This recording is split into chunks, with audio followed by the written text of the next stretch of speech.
आज हम एक न्यू अपोक्लिप्स और नेक्रोमैंसर मैनहवा को एक्सप्लेन करने वाले हैं, जिसमें बहुत ज्यादा मजा आने वाला है।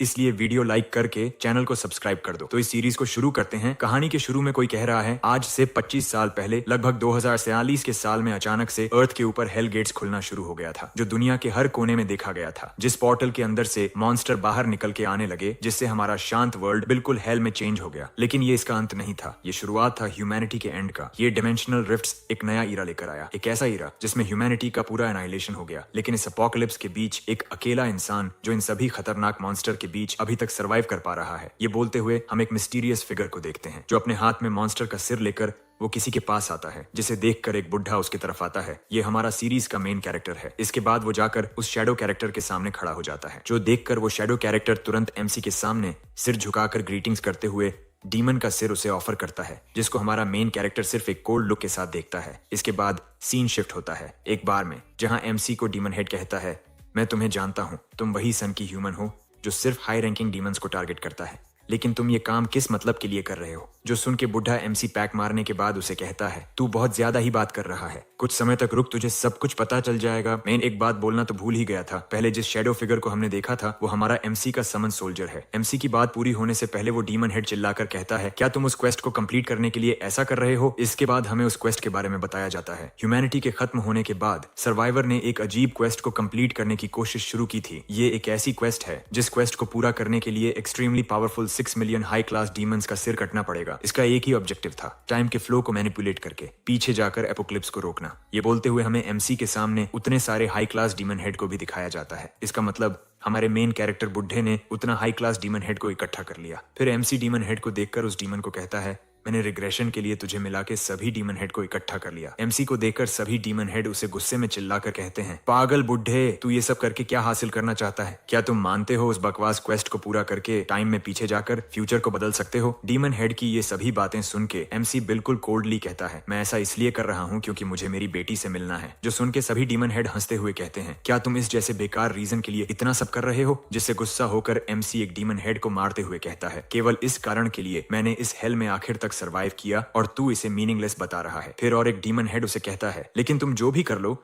गॉड्स तुम्हें ऐसा करने से जरूर रोकेगा। क्या तुम उन सभी से अकेले निपट सकते हो? एमसी उसे कहता है, तुम उन सभी बीइंग को गॉड कहते हो, लेकिन मेरे लिए वो किसी मॉन्स्टर से अलग नहीं है। उन्हीं सभी ने पोर्टल खोलकर हमारे वर्ल्ड को हेल में बदल दिया है, और जिन लोगों ने इस क्वेस्ट को बनाया है वो कोई और नहीं, वही बीइंग्स खुद हैं। इसलिए मुझे कुछ प्रॉब्लम नहीं होगा। तभी सिस्टम नोटिफिकेशन आता है, लेजेंडरी क्वेस्ट के लिए जो भी रिक्वायरमेंट चाहिए वो तुमने फुलफिल्ड कर ली है, इसलिए तुम टाइम में पीछे रिग्रेस हो सकते हो। नोटिफिकेशन देखकर एमसी सभी डीमन हेड को कहता है, और कुछ गॉड को तो इस क्वेस्ट के बारे में कुछ नहीं पता। जो भी हो, इसमें मेरा क्या जाता है, मैंने तो सिर्फ रूल्स को फॉलो करके क्वेस्ट को पूरा किया है। इसी बीच सिस्टम नोटिफिकेशन आता है, रिग्रेशन के लिए जितना भी डीमन हेड चाहिए उतना है, और इस क्वेस्ट की एक कंडीशन था कि तुम्हें अर्थ के ऊपर अकेला सर्वाइवर होना चाहिए। तुमने इसे भी फुलफिल्ड कर लिया। जो देखकर एमसी गुस्से में कहता है, इस बार मैं हर एक को मार डालूंगा जो मेरे रास्ते में आएगा। तभी उसके ऊपर एक पोर्टल ओपन होता है और सिस्टम कहता है, क्वेस्ट कंप्लीट हो चुका है, इसलिए नेक्सस एक्टिवेट किया जा रहा है। सिस्टम के इतना बोलते ही एक लाइट बीम आता है जो एमसी को टाइम में पीछे ले जाता है। इसके बाद हम जवान एमसी को देखते हैं, जिसका आंख बिस्तर के ऊपर खुलता है, लेकिन तभी वो अपनी बेटी के बारे में सोचकर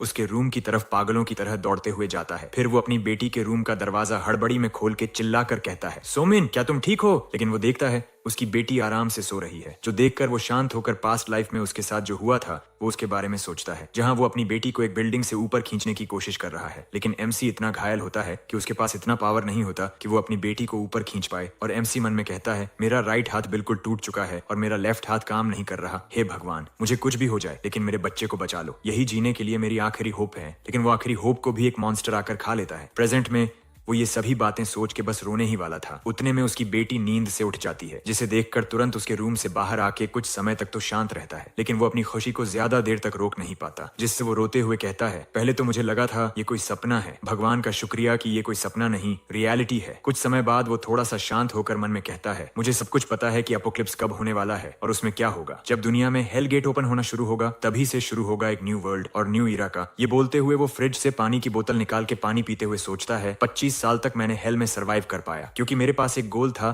कि मुझे कैसे भी करके टाइम में पीछे जाकर मेरी बेटी सोमिन को बचाना है। फिर वो सोमिन अपनी बेटी की तरफ देखकर कहता है, इस बार कुछ भी हो जाए, मैं पहले बार जैसा होने नहीं दूंगा। मैं कुछ भी करके इस बार तुम्हें प्रोटेक्ट करूंगा, मैं इसमें मर ही क्यों ना जाऊं। तभी सिस्टम नोटिफिकेशन देता है, तुमने मैजिक पावर को गेंड किया है और तुम बेसिक लेवल स्पिरिट मैजिक को भी गेंड किया है और तुम्हारा लेवल 1 का स्पिरिट आई एक्टिवेट हो चुका है। नोटिफिकेशन को पाकर वो अपने हाथ के पावर को फील करके कहता है, मुझे तो लगा था मेरा सभी पावर खो दिया, लेकिन कुछ एबिलिटी अभी भी मेरे पास है। इसी बीच सिस्टम नोटिफिकेशन आता है, तुमने बेसिक लेवल स्पिरिट मैजिक को पाया है और कोई स्पिरिट तुम्हें देख रहा है। जो सुन के एमसी अपने मरे हुए वाइफ की फोटो की तरफ देखकर कहता है, सुआ क्या ये तुम हो? जो सुन के उसकी वाइफ का स्पिरिट उसे पीछे से आके गले लगा लेता है। इसके बाद एमसी कहीं जाने के लिए तैयार होकर कहता है, मुझे नहीं पता कैसे रिग्रेशन के बाद भी मैं अपने पावर को वापस पा रहा हूँ। क्या ये टाइमलाइन को मैनिपुलेट करने के लिए हो सकता है और ये रिग्रेशन के लिए भी हो सकता है? फिर वो कहता है, 3 दिन बाद 11 अक्टूबर को अर्थ के ऊपर पहली बार हेल गेट ओपन होना शुरू होगा। लेकिन कुछ लोग ऐसे भी हैं जिन्हें इन सभी के बारे में पहले से ही पता है, जिन्हें 8 गॉड ने चूज किया था, जिन्हें 8 मार्शल स्टार कहते हैं। सभी गॉड के पावर के वजह से वो 8 लोग सभी ह्यूमैनिटी के सेवियर्स के नाम से फेमस था और गॉड्स के पावर के वजह से उन सभी का ग्रोथ किसी भी नॉर्मल हंटर से बहुत ज्यादा था। लेकिन मैं मेरे प्रीवियस लाइफ के एक्सपीरियंस की मदद से मैं सब कुछ हासिल कर सकता हूँ जो सभी मैंने पहले हासिल नहीं किया था। फिर वो एक टनल की तरफ देखकर कहता है, अर्थ के ऊपर एपोक्लिप्स शुरू होने में अभी तक 3 दिन बचा है, तो इस पल से मेरे पावरफुल बनने का शुरुआत होता है। ये बोल के वो उस टनल के अंदर आके कुछ ढूंढते हुए एक दुकान के अंदर जाता है। उसके दुकान के अंदर घुसने से पहले कोई कहता है, कितना अजीब बात है, यहाँ अभी तो किसी को नहीं होना चाहिए था। एमसी उसे कहता है, मुझे जितना लगता है तुम किसी बाहर वाले को यहाँ देख पाओगे, इसे एक्सपेक्ट नहीं किया था। जो सुन के वो आदमी कहता है, इसे छोड़ो, तुम यहाँ किस लिए आए हो? एमसी उसे कहता है, मैं यहाँ कुछ आइटम को खरीदने के लिए आया हूँ। यक्षा सुन के वो आदमी तुरंत एमसी के ऊपर अटैक करके गुस्से में उसे कहता है, मुझसे झूठ बोलने की कोशिश भी मत करना, आखिर तुम्हें मेरे बारे में कैसे पता चला? यहाँ पता चलता है वो कोई इंसान नहीं, एक डीमन है। पहले मैं एमसी का नाम बता देता हूँ। मेन कैरेक्टर का नाम है नामगोंग। फिर नामगोंग यक्ष को कहता है, मैंने सुना था यहाँ मार्शल स्टार का ट्रायल हो रहा है,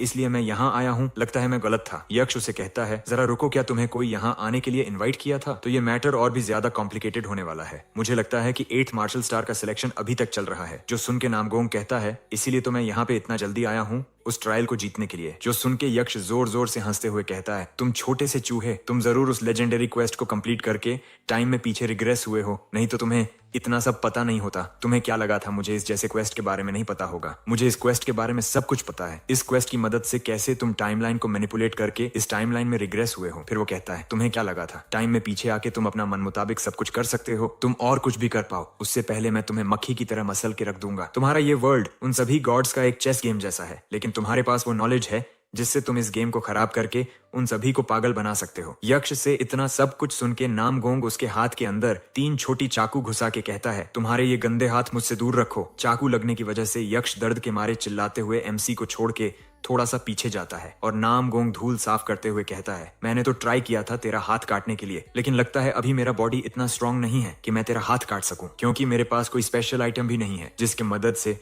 मैं ऐसा पावरफुल अटैक आसानी से कर सकूं। जो सुन के यक्ष एमसी को गाली देने लगता है और नामगोंग उसे कहता है, तुम इतना सब बात कर रहे हो, लेकिन सच्चाई ये है कि तुम्हें रिग्रेशन के बारे में कुछ नहीं पता। तुम जिसे सो कॉल्ड गॉड कहते हो, उन सभी ने ही मुझे ऐसा करने के लिए अलाउ किया था। तुम बोल रहे हो मेरी वजह से गॉड्स का खेल खराब हो सकता है। क्या तुम्हें सच में लगता है मेरे जैसा कोई मॉर्टल के वजह से उन सभी को कोई फर्क भी पड़ सकता है? इतने में यक्ष नामगोंग के ऊपर अटैक करते हुए कहता है, क्या तुम बकवास करने के अलावा रिग्रेशन के बाद फाइट भी कर सकते हो? उतने में नामगोंग उसे जम के एक छांटा मारता है। फिर उसे छांटा मार मार के नामगोंग उसका कुत्ता बना देता है और उसे मारते हुए कहता है, क्या तुम्हारा दिमाग सिर्फ डेकोरेशन के लिए है? रिग्रेशन के लिए मैंने उस क्वेस्ट को कंप्लीट किया जिसको पूरी दुनिया में कोई नहीं कर पाया। मैंने जितने सारे हाई क्लास डीमन को मारा है उतना तुमने अपनी पूरी जिंदगी में नहीं देखा होगा। नामगोंग से मार खा के यक्ष डर के मारे कांपते हुए मन में कहता है, मेरा यक्षा रेस बाकी बीइंग्स के डर को खा के जिंदा रहता है, लेकिन अभी मुझे किसी इंसान से बहुत ज्यादा डर महसूस हो रहा है। ऐसा चलता रहा तो मैं कमजोर बन जाऊंगा। ये बोलते हुए उसका साइज छोटा हो जाता है, जो देखकर नामगोंग मुस्कुरा के उसे कहता है, मैं तुमसे बस 2 सवाल पूछने वाला हूँ। पहला, क्या मेरी दुनिया में हेल गेट खोलने से पहले तुम्हारे साथ के बाकी रेस के मॉन्स्टर इंसान को मार नहीं सकते? क्या ये एक रूल है? और मेरा दूसरा सवाल कुछ नहीं है, मैं बस यहाँ पे यक्ष को देखने इसलिए आया था। मुझे इसके बारे में पहले से पता था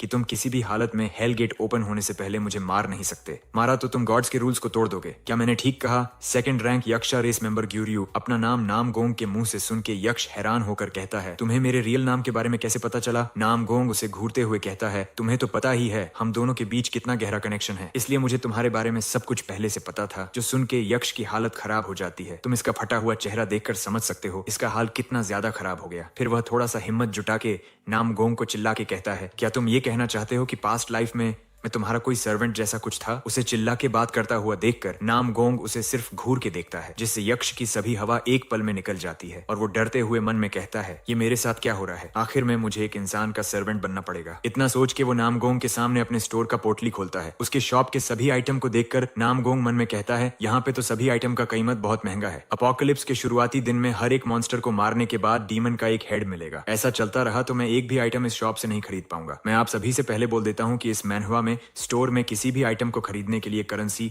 डीमन हेड होता है। फिर नामगोंग कहता है, अभी तो 1 मिलियन डीमन हेड मेरे लिए बहुत ज्यादा है, लेकिन कुछ टाइम के बाद इतना मेरे लिए चिल्लर के सामान होगा। एमसी को इतना सोचता हुआ देखकर वो कहता है, तुम इतने ध्यान से सभी आइटम को क्यों देख रहे हो? तुम्हारे पास तो एक भी डीमन हेड नहीं है। मेरे कहने का मतलब था तुम अभी इसमें से कोई भी चीज खरीद नहीं सकते। तभी नामगोंग उसे एक आइटम को दिखा के कहता है, तुम मुझे इस आइटम को गिफ्ट करो। जो सुन के पहले तो यक्ष शांत रहता है, फिर चिल्ला के कहता है, क्या तुम पागल हो चुके हो? मैं तुम्हें इस आइटम को गिफ्ट क्यों करूं? जो आइटम को नामगोंग ने यक्ष को गिफ्ट करने को कहा था उसका नाम है द यक्षा रेसेस पार्चमेंट। कोई यक्ष किसी को दोस्त बनाना चाहता है तो पहले वो इस आइटम को उसे देता है। आइटम को देखकर यक्ष चिल्ला के कहता है, क्या फ्रेंड कॉन्ट्रैक्ट? इसका प्राइस तो 80,000 डीमन हेड है। पहले तो तुमने मेरे हाथ में 3 चाकू को घुसाया, उसके बाद तुमने मेरे चेहरे के ऊपर कितने सारे छांटे मारे और तुम मुझे बोल रहे हो मैं तुम्हें फ्रेंडली कॉन्ट्रैक्ट वाला आइटम गिफ्ट करूं। मुझे नहीं पता तुम क्या सोच रहे हो, लेकिन मैं तुम्हें गिफ्ट नहीं करने वाला। यहाँ से चले जाओ। जो सुन के नामगोंग उसके हाथ से एक चाकू को बाहर निकाल लेता है, जिससे वह दर्द में कराहते हुए कहता है, तुम्हें क्या लगता है तुम क्या कर रहे हो? नामगोंग कार्टून सा फेस बना के कहता है, मैंने तो सिर्फ तुम्हारे हाथों से चाकू को निकाला है। जो सुन के यक्ष उसे कहता है, इस पॉइंट में तुम एक यक्ष बन चुके हो। उसके रोना धोना को सुन के नामगोंग उसकी तरफ 2 मिलियन वन फेंकते हुए कहता है, अगर तुम मेरी सब बात को ठीक से सुनो तो मैं बाद में तुम्हें 80 मिलियन पैसा और दूंगा। लेकिन यक्ष सभी पैसे को दूर फेंक के कहता है, तुम मुझसे भी ज्यादा ठीक से जानते हो कि 3 दिन बाद उन सभी कागज के टुकड़े का कोई भी कीमत नहीं होगा। उस पैसे को फेंकता हुआ देखकर नामगोंग उसे घूरते हुए कहता है, मेरा यकीन करो 2 साल बाद यही कागज का टुकड़ा एक काली रात में तुम्हें बचाएगा। जो सुन के यक्ष का हाल आप लोग देख ही सकते हो भाई, बिल्कुल अंधेरे में। फिर नामगोंग कहता है, तुम्हें फ्यूचर के बारे में कुछ नहीं पता, लेकिन मुझे पता है बाद में किसका वैल्यू ज्यादा होगा और किसका वैल्यू सबसे ज्यादा कम होगा। दुनिया खत्म ही क्यों ना हो जाए, पैसे का वैल्यू हर टाइम में ज्यादा रहेगा। नामगोंग की सभी बात को सुन के यक्ष परेशान होकर कहता है, इंसान के लिए पैसा कोई बहुत बड़ी चीज हो सकता है, लेकिन हमारे रेस के लिए पैसा एक साधा कागज के अलावा कुछ नहीं है। इतना सोच के वो गुस्से में नामगोंग को कहता है, क्या तुम मुझे झूठ तो नहीं बोल रहे हो? नामगोंग उसे कहता है, मैं तुम्हें इसके बारे में कोई भी प्रूव नहीं दे सकता। बोल के वो यक्ष के हाथ से लास्ट चाकू भी निकाल के उसे कहता है, ये तुम्हारा चॉइस है, मेरे बात के ऊपर यकीन करोगे या नहीं? 2 साल बाद जब तुम मरने वाले होगे तब तुम मेरी बात याद करके सोचोगे, काश मैंने उस पल नामगोंग के बात के ऊपर यकीन किया होता तो मुझे ये दिन नहीं देखना पड़ता। चाकू को निकालने की वजह से यक्ष गुस्से में कहता है, मैंने सुना था नागा रेस सबसे बड़े ईवल होते हैं, लेकिन तुम उससे भी बहुत बड़े ईवल हो। बोल के वो फ्रेंड कॉन्ट्रैक्ट नामगोंग को देकर कहता है, तुम इस आइटम के साथ क्या करने का प्लान बना रहे हो? नामगोंग उसे कहता है, मैं इसे मार्शल स्टार ट्रायल को रिकॉर्ड करने के लिए यूज करूंगा। जो सुन के यक्ष पैसा उठाते हुए सोचता है, ये बकवास करने के लिए सबसे आगे है, और नामगोंग से कहता है, मेरे लिए इतना पैसा काफी होगा। मुझे आशा है कि तुम अच्छी तरह जानते हो तुम आगे क्या करने वाले हो। लेकिन तभी वो कुछ देखकर हैरान हो जाता है। देखते हैं नामगोंग उस स्क्रोल को इस्तेमाल करके वहां का स्पेस तोड़ के एक सीक्रेट रूम ओपन करता है और उसके अंदर जाते हुए यक्ष को कहता है, तुम पैसा इकट्ठा कर लो और मैं जाकर गॉड से मिल के आता हूँ। लेकिन वो जैसे ही सीक्रेट रूम के अंदर पैर रखता है उतने में उसके ऊपर एक जबरदस्त प्रेशर आके पड़ता है और पीछे से यक्ष उसे ऐसा करता देखकर उसका हालत खराब हो जाता है। फिर नामगोंग उस प्रेशर को फील करने के बाद भी उस सीक्रेट रूम के अंदर चला जाता है और नामगोंग को फॉलो करते हुए उसके पीछे पीछे यक्ष भी आता है, जिसको फॉलो करता हुआ देखकर नामगोंग उसकी तरफ देखता है, लेकिन यक्ष अपना चेहरा दूसरी तरफ कर लेता है। लेकिन नामगोंग उसे घूरते हुए गुस्से में कहता है, तुम मुझे फॉलो क्यों कर रहे हो? जो सुन के यक्ष घबराते हुए कहता है, मैं अपना काम के लिए यहाँ आया हूँ, इससे तुम्हें क्या? मैं बस ये देखना चाहता हूँ कि तुम्हारी मौत किस तरह होती है। और वो कहता है, क्या मैं तुमसे एक सवाल पूछ सकता हूँ? नामगोंग भी उसे परमिशन दे देता है। परमिशन पाकर लिटिल यक्ष उसे कहता है, मैंने इतना तो मान लिया कि तुम प्रीवियस लाइफ के नॉलेज के मदद से तुम्हें रून लैंग्वेज और मार्शल स्टार ट्रायल के बारे में पहले से पता था, इसलिए तुम जल्दी से यहाँ मार्शल स्टार सीट को हथियाने के लिए चले आए। क्या मैंने ठीक कहा? नामगोंग उसकी बात को सुन के उसे कैजुअली कहता है, और बोलो तुम मेरे बारे में क्या सोचते हो? फिर लिटिल यक्ष निराश होकर कहता है, ओरिजिनल यहाँ किसी और को होना चाहिए, लेकिन तुम उसके सभी फायदे को खाने वाले हो। मैं श्योर हूँ तुम्हें उसके बारे में सब कुछ पता है। क्या तुम करंटली उसके लिए सॉरी फील कर रहे हो? उसकी सभी बातों को सुन के नामगोंग हमें उस बंदे के बारे में बताता है। उसका नाम है गोस्ट वेल चोई हुएसु। वो 8th मार्शल स्टार में से एक था जो अनडेड की आर्मी को कमांड करता था, जो 8th मार्शल स्टार के में सेकंड सबसे ज्यादा ताकतवर था। लेकिन सभी लोगों के लिए वो एक ऐसा कचरा था जिसको सभी किसी भी हालत में मारना चाहता था, क्योंकि वो एक साइकोपैथ था। अनडेड आर्मी का यूज करने के लिए एक अच्छी कंडीशन क्रॉप्स की जरूरत पड़ती है, इसलिए चोई हुएसु ने साइकोपैथ की तरह जिंदा हेल्थी इंसान को मार के क्रॉप्स पपेट बनाने का एक्सपेरिमेंट करता था, और उसने मेरे साथ भी ऐसा ही किया। लेकिन मैं उस सिचुएशन पे किसी तरह जिंदा रहने में कामयाब हो पाया था। इतना सोच के वो यक्ष को कहता है, मैं उसके बारे में कोई भी सॉरी फील नहीं करता। जो सुन के लिटिल यक्ष उसे घूरते हुए कहता है, तुम कितने कोल्ड हार्टेड इंसान हो। इससे फर्क नहीं पड़ता कि तुम पहले लाइफ में कितने ज्यादा महान थे, लेकिन इस लाइफ में तुम सिर्फ एक ऑर्डिनरी ह्यूमन हो। इसलिए मैं तुम्हें सिर्फ एक बात कहूंगा कि तुम आगे से सावधान रहना। शायद तुम्हें पता हो तुम किसके घर में घुस आए हो। ये सुन के नामगोंग मन ही मन कहता है, ऑफ कोर्स मुझे उसके बारे में कैसे नहीं पता होगा, जिसने मुझे पूरे 18 साल तक परेशान किया था। तभी अचानक एक आवाज आती है, लगता है कोई अनवेलकम गेस्ट आया है। सिस्टम भी नोटिफिकेशन देता है, तुम टेमर ऑफ 7 स्नेक के केव के अंदर आए हो। फिर वो टेमर ऑफ 7 स्नेक यक्ष को कहता है, ग्यूरियू तुम कैसे एक इंसान को यहाँ आने दिया। यहाँ बस मार्शल स्टार को आना अलाउड है, लेकिन मैंने इसे नहीं चुना था, मैंने किसी और को चुना था। उतने में नामगोंग उसे कहता है, तो तुम मुझे चूज नहीं कर रहे हो। ये तुम्हारा सबसे बड़ा मिस्टेक भी हो सकता है, तुम्हें मुझे शुरू से ही चुनना चाहिए था। जो सभी बात सुन के एक बड़ी रेड आई उसे घूर के देखता है, जिससे डर के मारे लिटिल यक्ष टेमर ऑफ 7 स्नेक को नामगोंग के बारे में कहता है। टेमर ऑफ 7 स्नेक, ये इंसान एक रिग्रेसर है। इसका मतलब ये है कि ये एक मर्डरर है जिसने 6 मिलियन हाई लेवल डीमन को मारा है। इसके बाद से हम टेमर ऑफ 7 स्नेक को शॉर्ट में 7 स्नेक बोलेंगे। जो सुन के 7 स्नेक कहता है, तो तुम वही हो जिसने हम सभी के गेम बोर्ड को पलट दिया, लेकिन फिर भी तुम मार्शल स्टार बनने के लायक नहीं हो। मैं अभी तक जितना समझा हूँ, ये मार्शल स्टार का मतलब है किसी गॉड का अपोस्टल बनना।